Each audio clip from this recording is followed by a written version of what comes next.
Sometimes you win, and sometimes you lose. My name's David Woodall with the Emsdale Pastoral Charge of the United Church of Canada. Sometimes you win, and sometimes you lose. But life isn't really about winning or losing. Life is about who you are in the midst of winning or losing, in the midst of wealth or poverty, in the midst of joy or sorrow. Life is about who you are. Winning and losing, they're just the trappings, the baggage, the decorations of life. Faith, however you describe it for yourself, describes you.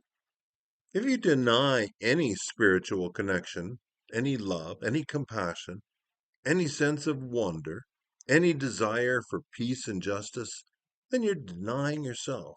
You're denying life, at least the life God intends you to live. If you lay hold of life, you lay hold of faith, because faith and life do not exist without each other. But the other things, winning and losing, sometimes you win and sometimes you lose, they're just the trappings. Now, the reality is sometimes you don't get in the game of life at all. The worker was requesting sick leave, and this was his explanation. When I arrived at the building to fix it, I found the rains had dislodged a large number of tiles from the roof.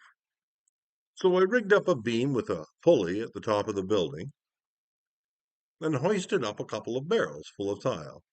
When I finished fixing the roof, there were a lot of tiles left over. I hoisted the barrel back down again and secured the line at the bottom, and then went up and filled the barrel with the extra tiles. Then I went down to the bottom and cast off the line. Unfortunately, the barrel of tiles was heavier than I was, and before I knew what was happening, the barrel started down, jerking me off the ground.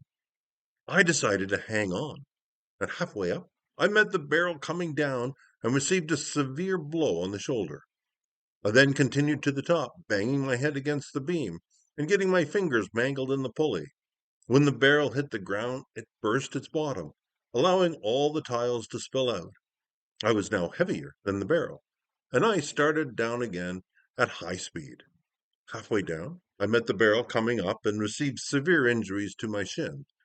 When I hit the ground, I landed on the tiles, getting several painful cuts from the sharp edges. At this point, I must have lost my presence of mind because I let go of the line.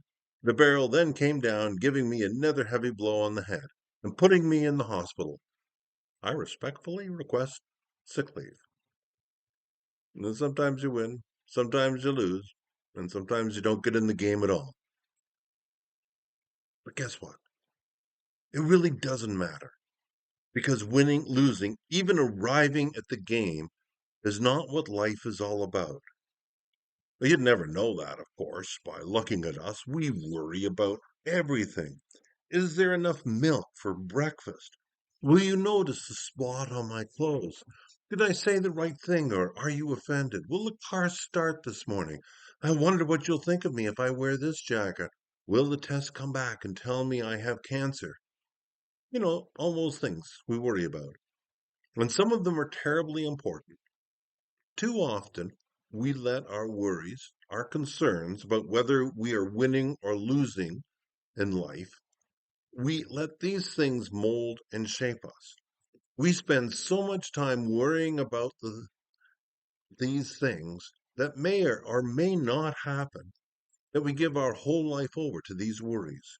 And in the process of doing so, we often miss out on life itself. Sitting at the table with the bills spread out in front of you, trying to figure out where all the money will come from, and your children or your grandchildren come up to you and bug you, and you yell at them, "Go away and leave me alone." And then one day the kids are growing up and they're gone and they don't come around and bug you anymore, no matter how much you wish they would. And the bills, somehow they get paid, but you lost the moment of life right now by letting the worries of tomorrow steal it from you today. Jesus put it this way. This is why I tell you not to be worried about food or drink you need in order to be alive, or about the clothes for your body. After all, isn't life more than food, and isn't body more than clothes? Look at the birds. They do not sow seeds, gather a harvest, and put it in barns, yet your Father in heaven takes care of them. Aren't you worth much more than birds? Can any of you live a little bit longer tomorrow by worrying about it today? We lived out west in Alberta for all told 4 years. And one of the differences I noticed between living out west and living in southern Ontario was the lack of autumn colors. There were very few hardwood trees, and so when autumn rolled around, trees basically changed to yellow. Now, pale yellow is a nice color, but compared with the brilliant colors of a southern Ontario autumn, yellow is nothing. I discovered, though, that without the brilliant colors that I was familiar with in Ontario, I began to notice the beauty and the color in the small things that were around me. Things I would have never noticed before because I was overwhelmed by all the brilliant colors that were here. I saw the beauty of the red willow shrubs that grew along the side of the road, the purple of the fireweed, one of the first plants to grow after a forest fire has passed through an area. I even began to see beauty in a plowed field and dead grass. Yeah, I was pretty desperate at that point. When we moved back here, I came back with eyes that see things differently. We sometimes let our worries so overwhelm us that we never see the beauty and the life which is part of this moment. And I think one of the gifts of God is an inner source of power which gives us the strength to live a happy and contented life regardless of what our exterior circumstances might be. I know that some of you have lost jobs, and some of you can't find jobs, and some of you have jobs. I know the same about housing. I know that some of you have had your marriages break up, and some of you have wonderful marriages, and some are in between those two. I know that some of you have lost your health for a short period of time, or some of you have lost your health for the rest of your life. In some way, these things are the trappings of life. They are not the you inside. I look at the mirror in the morning and I see this old man staring back at me. But I know that under this facade that you see is the real me. My health is not who I am. The trappings, the decorations, the baggage are not who I am. They're not who you are. Like John Quincy Adams, a former American president leaning heavily on his cane, was hobbling down a Boston street one day at 80 years of age. Suddenly, a friend slapped him on the shoulder and asked, "Well, how's John Quincy Adams this morning?" The old man turned slowly and smiled and said, "Fine, sir, fine. But this old tenement that John Quincy lives in is not so good. The underpinnings is about to fall away. The thatch is all gone off the roof, and the windows are so dim, John Quincy can hardly see out any more. As a matter of fact, it wouldn't surprise me if before the winter is over he had to move out. But as for John Quincy Adams, he never was better. Never was better." The trappings of life, if we dwell on them, can sometimes be so oppressive that we're fooled into thinking that there must be something wrong with me. I have all these awful things in my life. There must be something wrong with me. Now, that's exactly the same if the trappings of life are wonderful. You've always been challenged and stimulated, and you look forward to every day, and you have money and gadgets to spare. And the trappings of life, if we dwell on them, can sometimes be oppressive. And they fool us into thinking, I must be fantastic to have all this stuff going on. I deserve what I have. And then that often leads to, "And here are some crumbs that I'll share with you.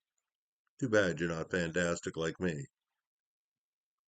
The true gift of faith, the art of life, is to live in such a way that none of the trappings, good or bad, change you from being the wonderful, kind, good person that God made you.